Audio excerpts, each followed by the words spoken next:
Hello, and welcome to the Art of Intuition podcast. My name is Susan James, and I believe that trusting your intuition is the best way to live your life with meaning and purpose. Each week you will hear about how you can connect, develop, and trust your intuition through interviews with other guests and my own personal experiences. Join me to understand how your intuition can guide you towards a life full of meaning and loving purpose.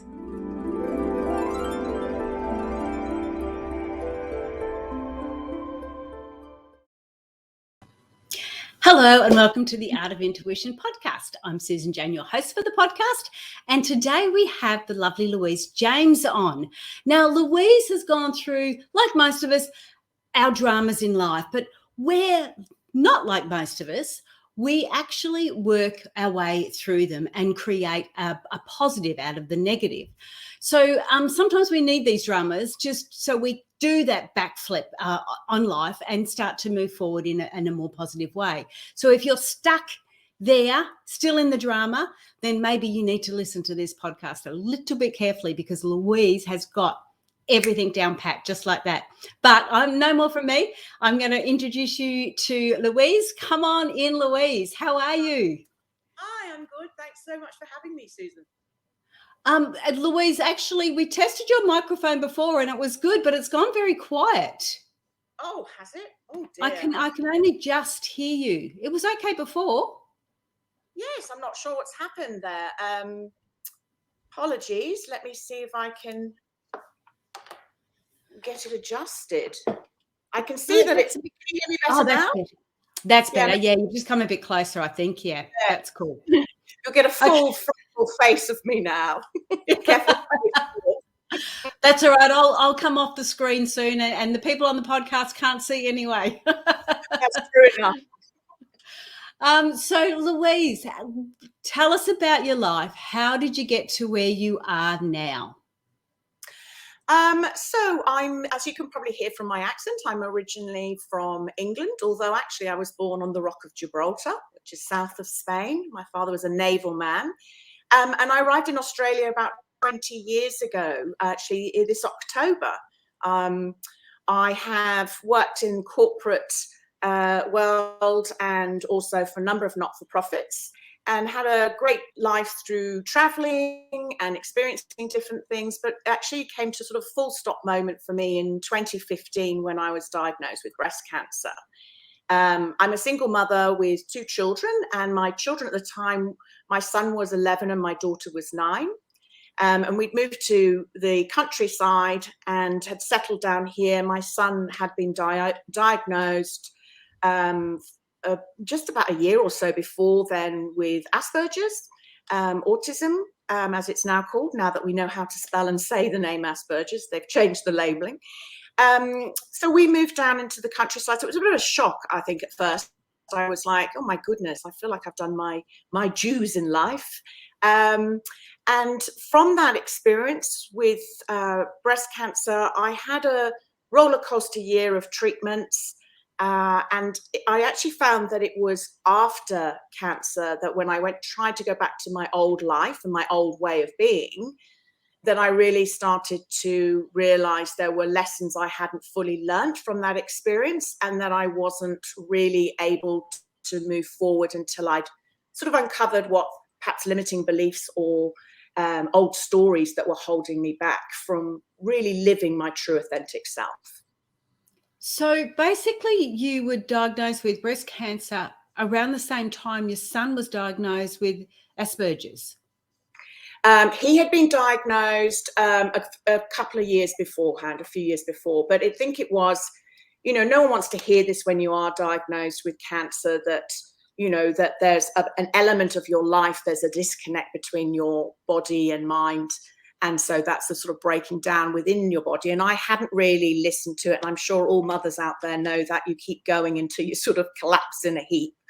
And I think with myself, it was very much that I just kept going, didn't listen to my own, my body was screaming at the time, like, just stop, until it actually sort of made me fully stop. and have to take care of itself. So I had sort of stopped listening to my own inner wisdom and what my bodies and emotions were telling me, which actually served me well, as in surviving that experience.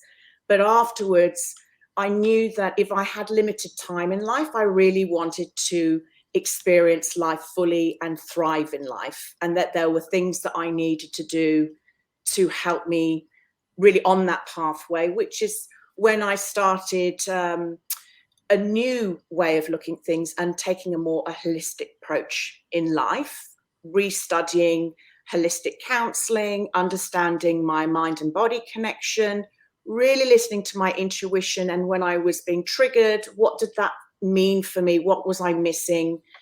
And really listening to the words that I was telling myself, the old stories that we take as like gospel, but actually if we pause, the power in that is actually reflecting and going, is this really what I want to do in life? Is this something someone's told me what I should be doing with my life? Or is this an old pattern from childhood that I just haven't addressed? So I started my own self-discovery journey, and starting to transform my life from mind, body, and soul, really.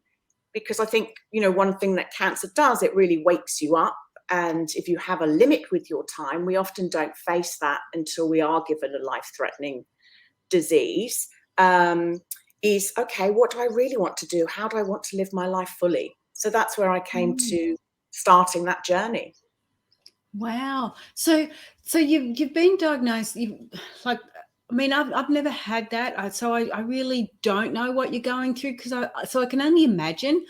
But the thought of being given a time frame or a possible time frame, and you've got young children, and yours were only 11 and 15, were they? 11 and 9, yeah. 11 and 9, yeah.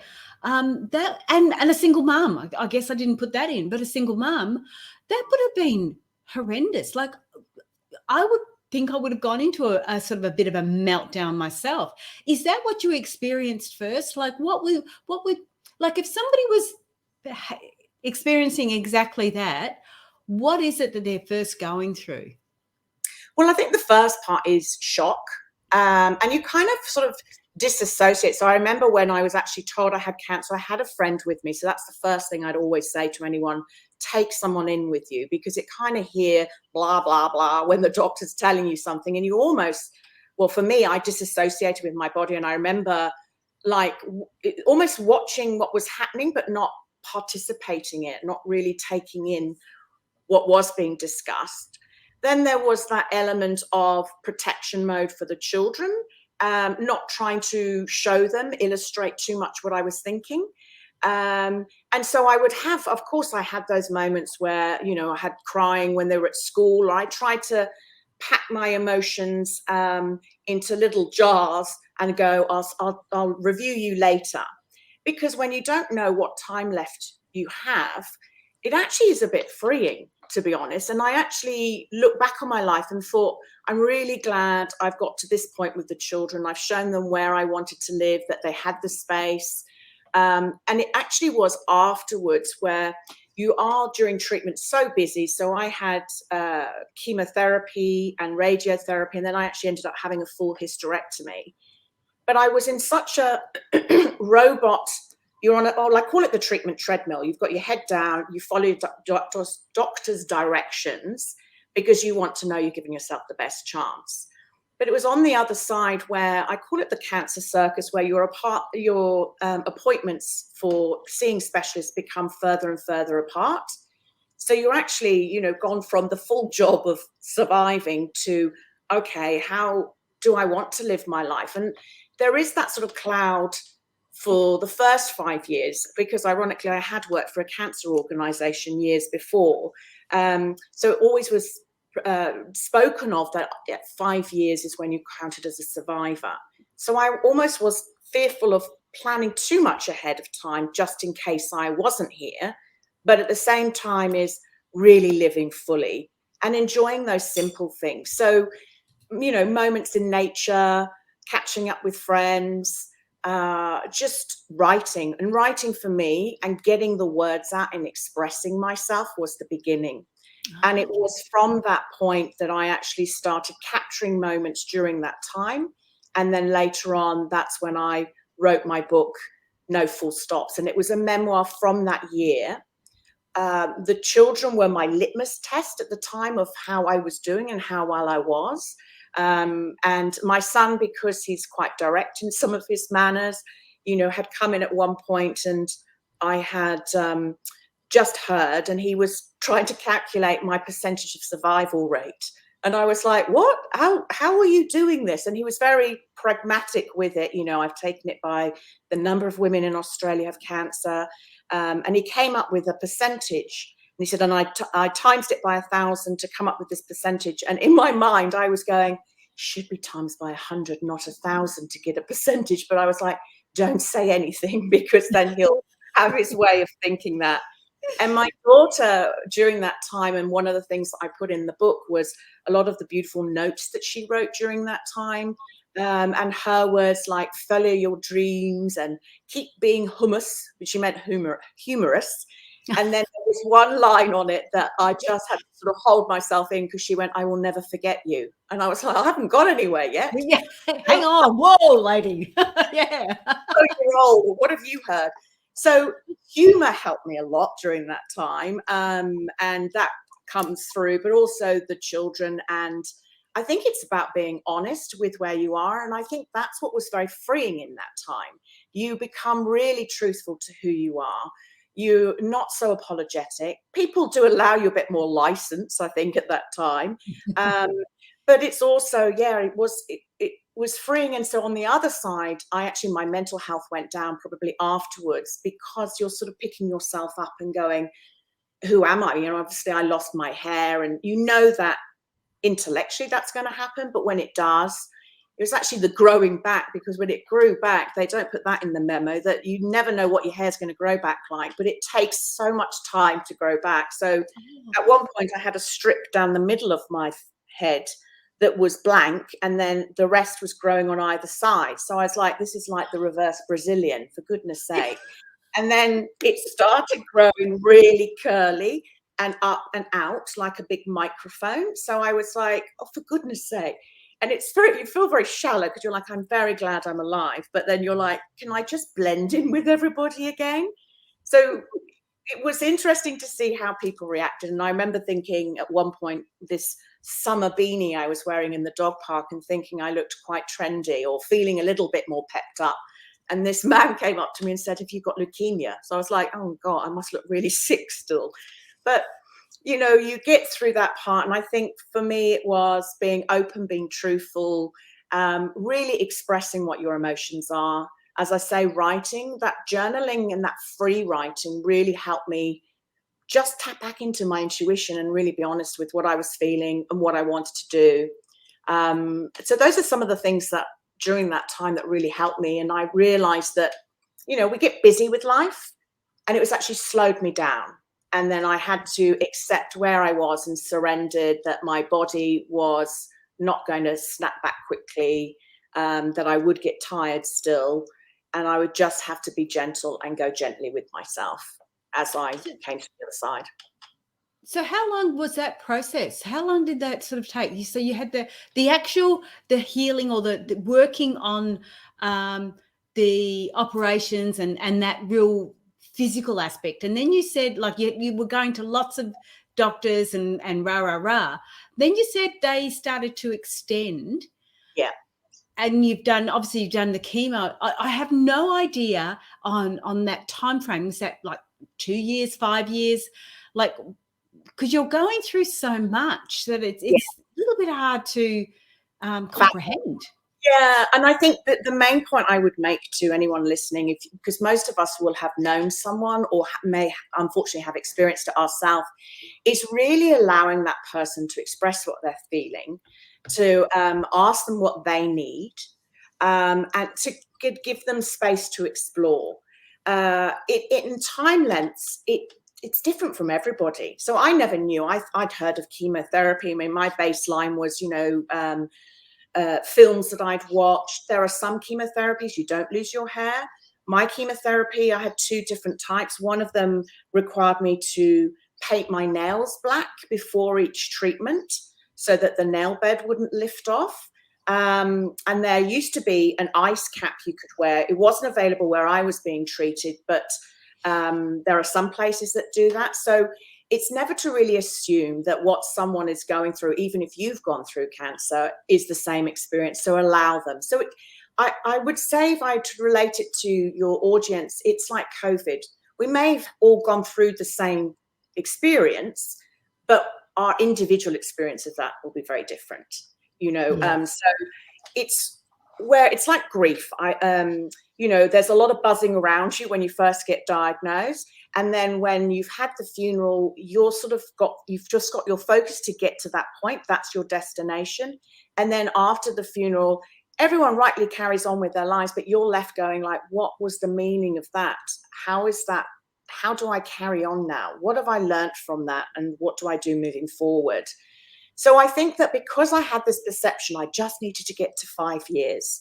And that is often where you get your first diagnosis, percentage-wise, the likelihood for you to live up to 5 years. So it is a definite sort of horizon point you work towards. But actually, when I got to it and I spoke to my surgeon that day, I was so ready for him to give me a certificate or a letter. And it was basically because I was about to go travel abroad, and for insurance purposes, a lot of your insurance, it financially impacts you hugely because they want to know that you're going to live to repay a loan or be there for the insurance. And so I was going in with that intention. And of course, he quite rightly reminded me, there's a lot of my patients who've not sat here at 5 years. And so I sort of entered the pool of, I don't know how long I'm going to live, like no one does.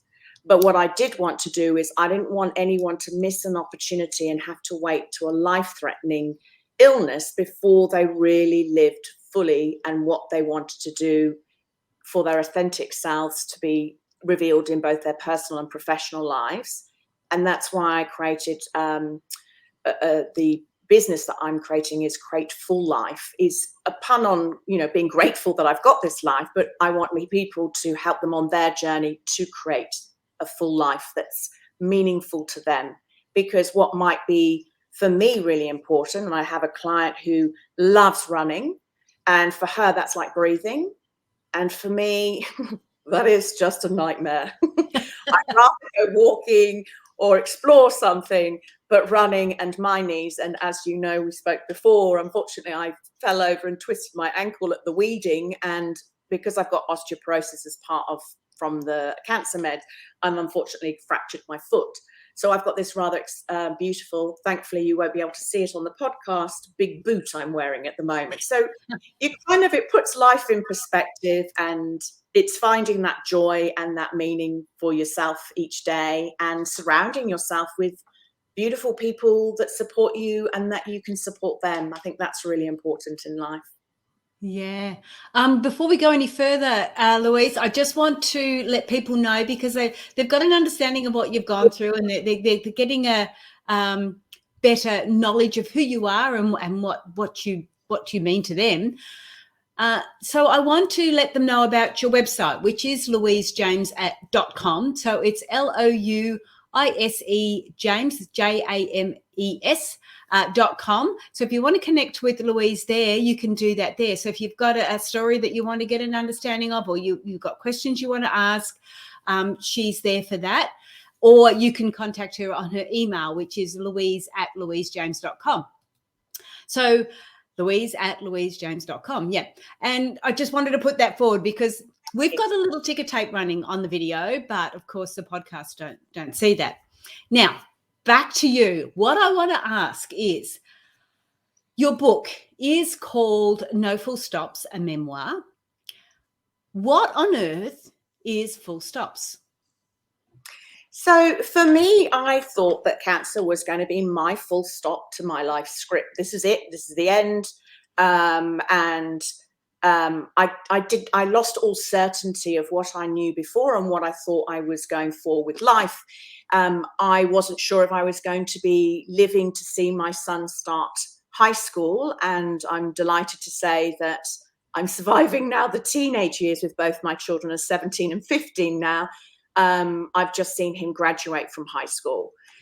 With regards to full stops, because I thought it was, but really for me, the only full stop in life is death.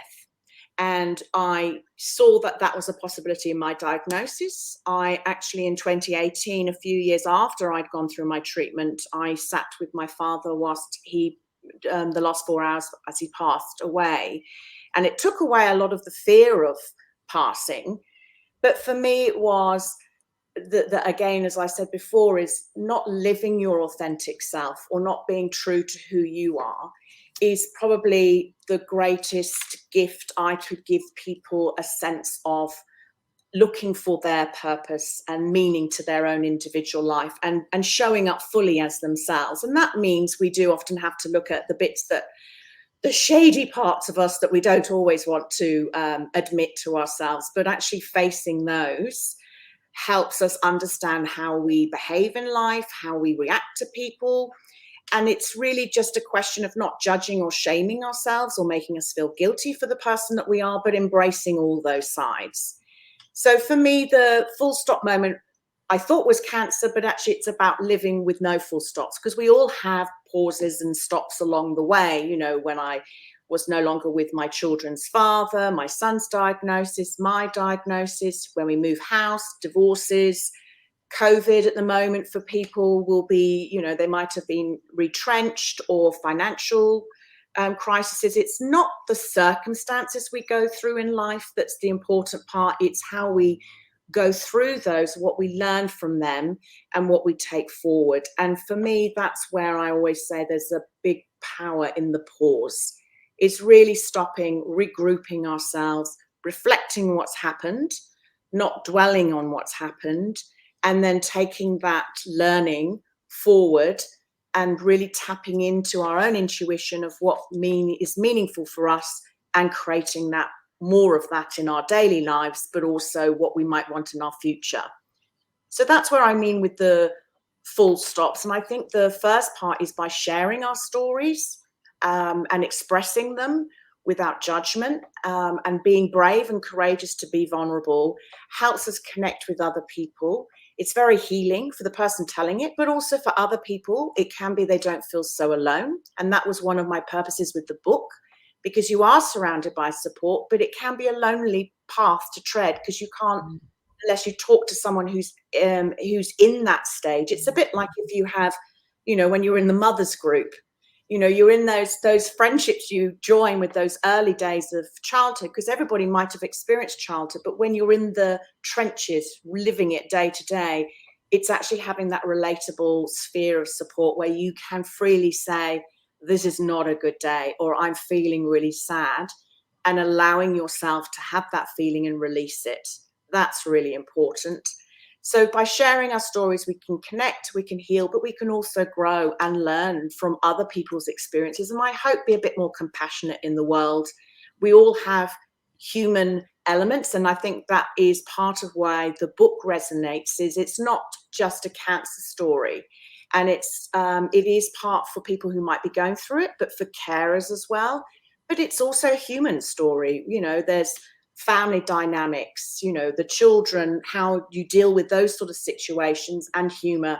So there's universal themes that we all go through. And that's, for me, one of the biggest drivers for me, is to be open and vulnerable so that people can feel that they can express themselves as well in a safe place. And that's what I wanted to build in my business going forward, is providing that for someone to unpack themselves. Because often when we share it with friends or family, they might try and fix us, or they'll try and give us a solution. And sometimes we just need to sit and say it and hear it for the first time. There's a power when you speak your words. It really resonates through your body and the emotions. So by sharing that with someone else and being heard, seen, and validated, that's really important as well, because we all want that. We want to feel that we've got a purpose, that we're seen for who we are, for all of us. So that's absolutely. Yeah. Oh, that was lovely and well said. Really well said. What I want to take from that is you're talking about words. Now, I know you've always been fascinated with the power of words and how they can motivate and uplift us, but they can also drag us down as well. So a simple terminology or wording or something can have such a impactful event on somebody in a positive or a negative manner. So we do really need to be very, very mindful. But when I was talking to you about it earlier, you were also saying about the words that we hear in our head or the words that we are saying to ourselves. And these are those stories that we keep repeating over and over again. Can you elaborate on that one a little bit more for me? So it's kind of like negative self-talk. And sometimes we are so conditioned and we've heard it so many times in our own head, it actually feels like it's really real. And it is how we will judge ourselves. You know, as parents and as a parent myself, there are things I'm probably sure that I would have said to my children and they will take, like having had a child with autism and Asperger's, they cling on to literal words that you say. And that gives you that perspective of going, you know, I remember saying one time to him, come on, pick up the pace, meaning hurry up. And he was like, where's the pace? Where's the pace? And I'm like, no, it's not a literal thing. You know, when we are children, we often hear things and we make a meaning of them. And then that reruns that program in our subconscious. So, for example, it could be that your mother's so busy, she just hasn't got time for you. And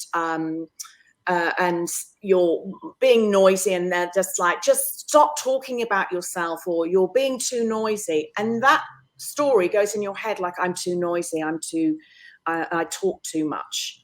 And it may form it in your subconscious, and then you don't realize until you start looking into that area that actually could form a pattern where you're afraid to speak up, to tell and talk about yourself because you've been told you talk about yourself too much, or that you're too loud.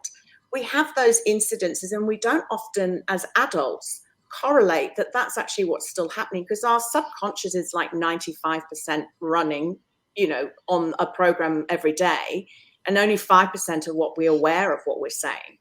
So that's where I really wanted to unpack what was I telling myself and really look at the words. You know, are they helpful, that what I'm saying to myself?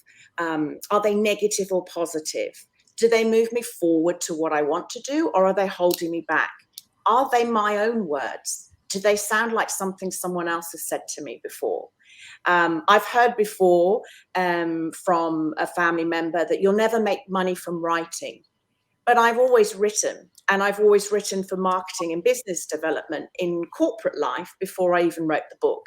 So it's something that you can say to yourself, oh, no, I shouldn't do that because of this. But actually, it's not really the truth. So you really need to unpack that. So when I talk to people about their emotions, or I will reflect back some of the words that we say, and sometimes we just say them without thinking. They just come out of our mouths. And when you sort of reflect them back to a client and say, is that really what you think? Or is that really what you mean here? It actually allows someone to hear it again. It's come out of their mouth, and really analyze or really check in with themselves. Sometimes we start saying things in our heads, or we say something and we have a visceral reaction in our body, and that's our emotions telling us. Can you just check in with yourself and look at what that is? You know, we often think that when we get emotional, it means there's a danger thing. Our ego, our brain is wired to keep us safe. So we will always be looking for reasons to not let us move forward. So it will give us that anxious feeling when we're sort of stepping away from our comfort zone. But at the same time, we need to move from our comfort zone. Otherwise, we're just repeating the same life we've lived with slightly different scenario versions of it. And that's where we need some support to help us be brave to move forward, because we can't always see it for ourselves. And when you're talking about the words we're using, is there, like, for an example, is there a particular word we could use that we may be using that we could substitute it for something else? Like the first thing I would do is, so say something like, oh, I never win the lottery. And actually I have, but I've only won about $10. But say I never win the lottery, for example. will actually start changing, like, well, what would happen if I did win the lottery? What is, I say never. Have I never won it? But yes, I have won it, but only a smaller amount. It may not be the amount I wanted. So always just look at the actual individual words, change them around. What would it be if I did win the lottery? Look for scenarios that proved or disprove what you've just said, because often never is a very strong word. It's like hate. It could be it's hate, but it's actually more, I'm frustrated. It's not that I hate that person. That person frustrates me. Well, why does that person frustrate you? Is there something that they're doing that actually you're not brave enough to do yourself, or that you think they're showing off or speaking their words, and it's because actually you're feeling uncomfortable speaking your own words? There's a lot we can learn about the way we react to words, the type of words we're saying, changing the words around, and really, sit in and feel like, how does it feel in our body when we say that? Are we excited and uplifted? Because if it is like, it's like when they play that Spotto game with your kids, and you say, right, Spotto, if you see a red car, well, suddenly you're always looking around for red cars to look at them.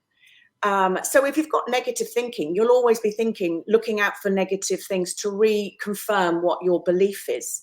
And that's why we need to tackle what our self-beliefs are, is to really see, are they real? Is it something we've been told before? And it's a practice. Change is hard, and it's uncomfortable sitting with uncomfortable emotions, but we move through them. We're not stuck in them. We're only stuck in them if we fear even exploring them. And sometimes I think when we have negative thoughts, we think a bit like Pandora's box. If I open this up, oh my God, it'll never close again. And for the first part, after cancer, no one wants if you've got a time limit, you don't always go, oh, well, let's look at all the bits that I've never wanted to look about myself. It was a few years after that where I was like, do you know what? I keep repeating, I'm still getting frustrated. There's something that I'm missing in my life. Let's do the work and really uncover that. So I hope that helps a bit, so just to question it. And the one word I would use is be curious. Yes. Be curious about it, rather than defensive or justifying, oh no, I'm right to feel this. Of course you're feeling it. No one's saying that you're not allowed to feel it, but I'm one of the people who would say that definitely you have to feel it, because you have to feel it to heal it. But be curious about it. You're not going to have to sit in it. Like emotions, when they sit in your body, can be released. They can't sustain a really traumatic energy level in your body for a long time. So explore it. Be curious about it. And I guess the other thing is, as you're talking about that, I think about the triggers. So when we're feeling an emotion or something's going on, it's when you're saying to be aware of it or to explore it, I suppose I go back to, what were the triggers? What caused it? Yes. Especially if it is an emotion that you perceive as negative, because a negative emotion is one to get your awareness of it. So let's go back another step and go, okay, so what were the triggers for it? How do you look at that? Because I know if I turned around and said, well, what were the triggers? The kids would say, well, she did it. She touched me, and blah, blah, blah. So how do we look at without blaming? Well, first of all our emotions are telling us something. So we perceive them as negative, like anger. And I look at someone with autism, they can get angry because they're frustrated because they can't communicate. But actually, their anger is a communication. Usually anger masks a pain we've got or a frustration. But actually they express it and then it's gone and it's out and they're carrying on to something else. Whereas we are conditioned to hold it down, don't say it. And it's really having that acknowledgement. Okay, they must have made you really sad that your friend said that. Let them have their experience, their feeling.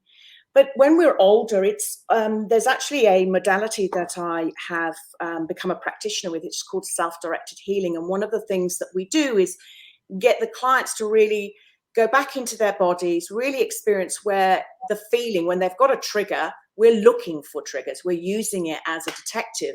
Like, where are you feeling it in your body? And then through a process, we'll almost take them back to when they might have experienced that same feeling in their body when they were younger. And really go back into that moment when they were younger, what was the situation, what was happening around that time, and really get that connection back to the inner child within them. Maybe they weren't allowed to voice that they were angry. Maybe they were scared, but it was like, monsters under the bed and you couldn't say it. So it's always, darkness has always held this big panic for them because they weren't allowed to, in a child's mind, process that this was actually, it's not a reality. And so they've always harbored that. So it's really doing that sort of deeper work when they're kids. Actually, kids really express, but we just often don't have the time or allow them to say it, or we're like, don't get angry, that's, we're a public place and we're in the playground, you should all play nicely. And I think as parents we can be quite simplistic about it.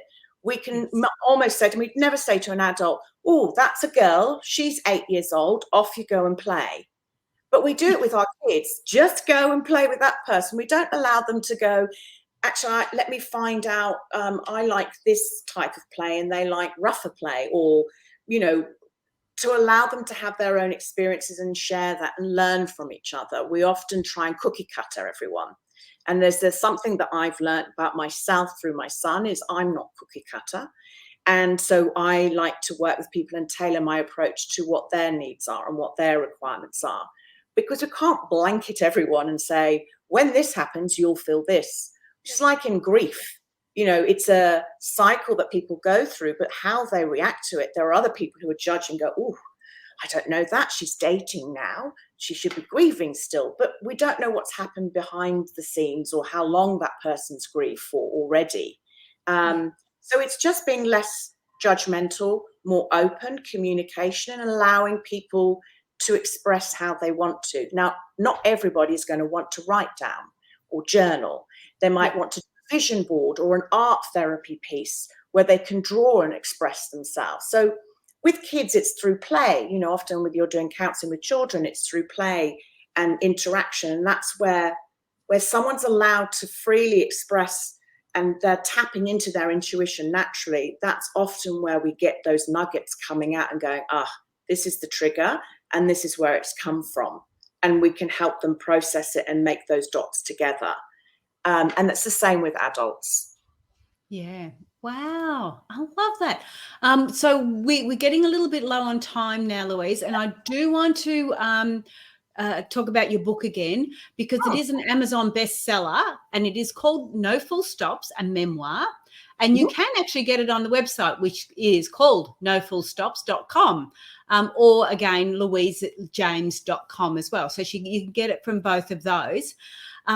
I can't remember what I was going to say. Well, I guess that the only difference is you can get it on it's on like, I don't know how many thousands of, it is an Amazon bestseller. And I was really fortunate. It went #1 in a number of categories: personal transformation, memoir, etc., and cancer, and other categories, because I wanted to make sure it could be accessible. It's actually an ebook as well. You can download on Amazon. The reason I have it on my website is that I, will write inside signature for you for whatever that's worth, but just to have that personal contact. But yes, you can go to Amazon, Barnes and Nobles. I know you've got people in the States as well. So throughout the world, it's available. And I'm at the moment starting to write my second book, which is exciting. But it was released earlier in this year. I was writing it and I actually took a pause because, of course, here in Australia we had the bushfires, we've had COVID. I'm surprised we haven't had toads or some other biblical thing come down. Well, we have them in Queensland, thanks very much. You can have them in New South Wales, we don't mind. We'll had yes, I know there's been quite a few things, but I think that it's that no full stops, that mentality of living life with no full stops, is that just living in the now and in the present. Because when you do lose certainty, and so some people with COVID, they've lost the certainty of what they were planning in their life. So I hope that this book, I left some of the pages at the back for people to put their reflections and really take that moment when they've read it to see if there's any themes, any inspiration they took, or things that they would like to action in their life, just to really do that full circle completion of what is it that, use that opportunity in that time to really see what meaning the book provides for them and what they would like to take from it.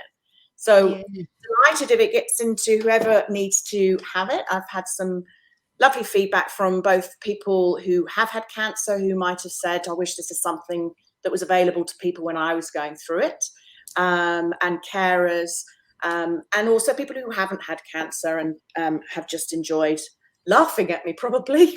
with some of the Well, you know what I've taken out of it, Louise, in this talk and that, to me, what came forward was like, there's no full stops. There's only pauses. And I think that's what you've really, really put forward here. We may feel it's a full stop, like you say, with COVID or with cancer or with anything like that. It might feel like a full stop when you've been given that information, but really you need to take it on board as a pause, a time that you have to reflect, a time that you have to look at what is going on, how you can do things differently, how you can change things up. So it really allows that time to almost breathe, Yes. that pause. So I love the concept of it. I think it's fantastic. And it's something that we need to be mindful of. Yes. I've had a few things happen in my life too. And when I look back at them, I can see that I needed that time to pause, to assess what was going on, to understand what was happening and feel it and grow with it. So I love it. I think that's wonderful. But I've got a couple of minutes left. I want to cross back over to you again. And I want to get, for the listeners' sake, I want to get an understanding of this you're putting a new program together, you said. Yes. So if you see it as a coin, so actually my book, the logo itself I created was called No Full Stop. It's like one side of a coin. And so it's coming into that awareness of who we are as a person, what we want out of life. And then on the other side is, okay, if we had that awareness, now I need to heal from some of that, but I also want to create the life that I want to live fully. And whatever that full means to you. I think the word success can often, it is a triggering word for some people as well, because it kind of, people think it's about money. But a successful life, I know when I thought I was dying, I wasn't going, I wish I had a boat in the front garden and a tractor and designer clothes. It was tractor. I don't know why. Maybe it's the countryside, the Southern Highlands. But I knew it was more about the experience I'd had with my children, the risks I'd taken to bring us down to the countryside, getting Labradors, where I think everyone thought I was going completely insane, of adding other things into our lives, other mouths to feed. And it's really just moving forward, looking at what you want. And so I would ask anybody just to really take that pause, that time. I know that for my own health, I was always in firefighting mode. I collapse with my emotions or something, and it's like, get back up and carry on. And that is a survival mindset. But really, to try and get into that thriving mindset is really allowing yourself that creativity, that intuition to come through, and really go from looking for outside validation and what everybody else says you should be, but listening to your heart and what you feel like you want to achieve.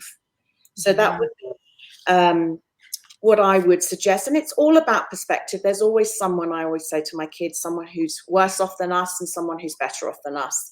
But enjoy the moment, enjoy the now. Yeah. Oh, that's lovely. Thank you so much. And so again, I just want to run through it. Louise at louisejames.com for the email, louisejames.com for the website, and No Full Stops, a memoir by Louise James. And you can get that on Amazon and all good bookstores. Online. Sorry. There are some bookstores that are selling it. Or you can go and buy a copy. If you go to louisejames.com, that will be, everything's on there. And then the other side of the coin that I was mentioning, that business is about helping people through their personal self-discovery journey. I retrained as holistic counselor and life coach. and another number of healing modalities, one of which, as I mentioned, about the emotional release and stuck yep. in the body. Yep. And so that's the program, because I want to help people to support and meet them where they're at and help them through their journey. Yep. So it's about creating that full life. So wow. yes, And that's called A Full Life. That's on your website, or are you still developing yes. that? Yep. So when Okay, you go cool. into the website, it will have holistic guidance and healing, which will be all in that area. Okay. I'm creating a website that's specific to that at the moment, but the information is there, and then you can connect to me and I'll work out where you are at the moment and then allow you to select which works best for you, because I want to empower people to make their own decisions and access their own self-healing capacity. So for me, it's about empowering women through counseling and coaching to, so that they can go from beyond working with me and step forward in their own power. We all have that, and sometimes we just need to reconnect to that.